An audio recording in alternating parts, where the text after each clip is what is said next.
You thought the game worked on her, and now you don't want her. But let's be real, she got what she wanted. You got what you wanted. That energy, that emotion, it doesn't last, it fades. Her ex didn't leave her because she wasn't enough. He had the problem. That's what she's telling herself. It's not healing. It's coping. She's programming her mind to survive, not to evolve. And you're stuck in a loop, mistaking these emotional exchanges for control. You think you've got a game, but the game's got you. The experience wasn't to hurt you. It was to show you something, to open your eyes, to evolve you. It was never about playing. It was about awareness. You're not growing. You're surviving. And that isn't masculine.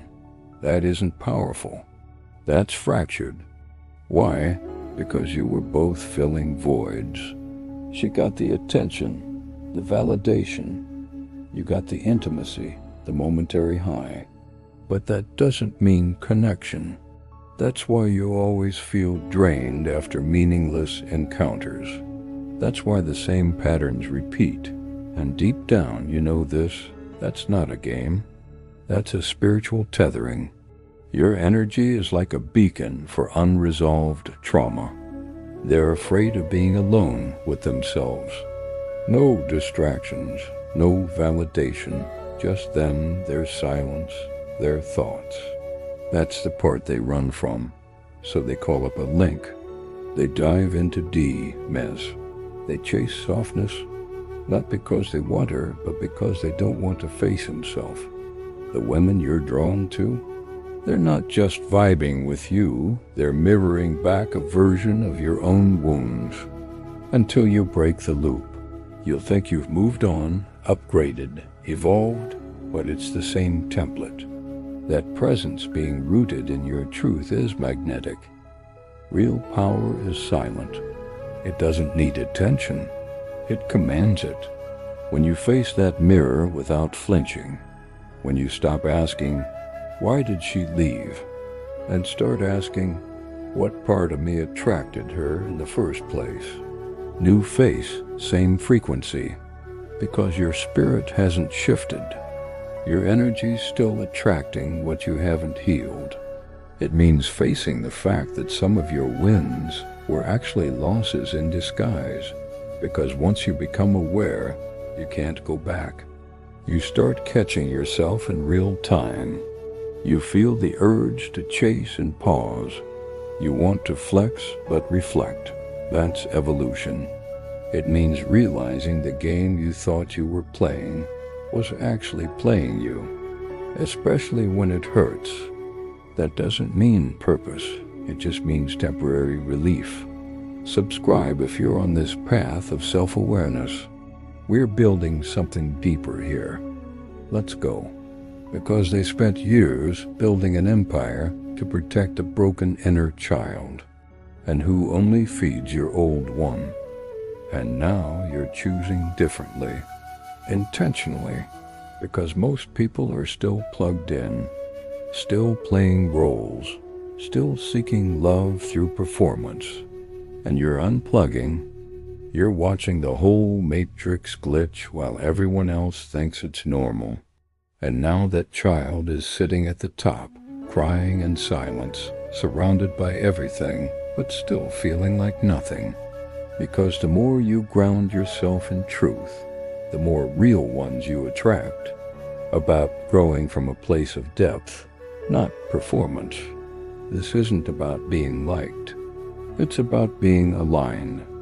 The more inner peace you hold, the less outer chaos you tolerate. And eventually you won't even need to speak your growth. It'll show in how you move and who you allow into your space, in the energy you protect. Until you disrupt it consciously, you'll keep getting the same test with different names. See, what she's doing now isn't about you. It's about her rewriting her own story.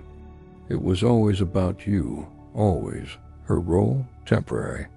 Your evolution, eternal.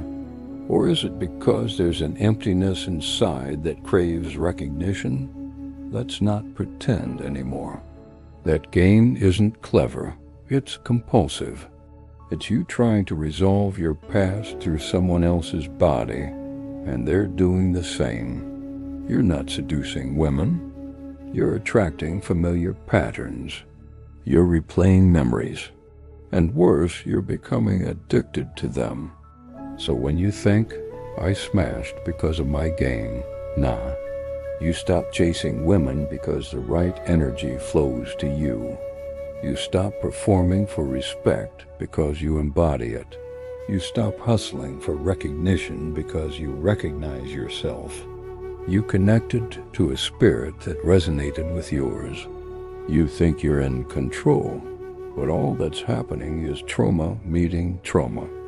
Energy matching energy. Your sexual market value, it drops. Why? Because you're not elevating.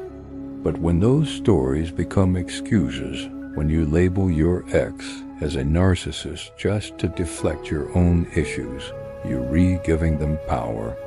No one is born toxic. No one is born perfect. People are, they exist, and they reflect. You're recycling pain.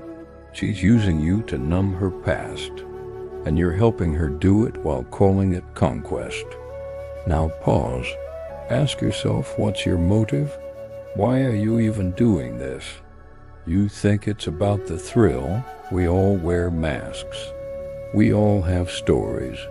But when you slap a label on someone, she's just a narcissist, you miss the bigger point. Let's get real. That woman you met, she didn't just vibe with you. Her spirit was looking for fuel, and your energy was that fuel. Let's talk truth. You think you're winning when you make her chase, but you're not. You're both losing yourselves. You'll keep meeting the same spirit in different bodies until you learn the lesson. So you call it game, but it's not game. It's memory. It's karma. It's energetic repetition. Let me really hit you with it. Most men out here aren't too afraid of being alone. That's not power. That's avoidance. That's why some of the most successful men feel empty. Let's shift again. Women aren't the goal. Money isn't the goal. Status isn't the goal. Alignment is. When you're aligned internally, your outer world reflects it. You realize, finally, that peace is the flex. That emotional discipline is more attractive than any line you could drop. But you only get there when you stop trying to fix everything externally and sit with what has broken internally. This is why healing is brutal. It means letting go of identities you clung to. But that's the beauty of it. You start noticing who drains you, who distracts you, who aligns with your highest self. And listen, this path, it's lonely at first, but hold the line. This isn't about being perfect. This is about being real, about being self-aware. So if you're still thinking this is about some girl or your ex or your game, you missed the whole point. Keep doing the inner work. Keep choosing intention over impulse. Keep waking up even when it hurts. That's how you break the cycle. If this message landed, drop a comment. Share your thoughts. Like if it hit. Subscribe if you're on this path of self-awareness. We're building something deeper here. Let's go.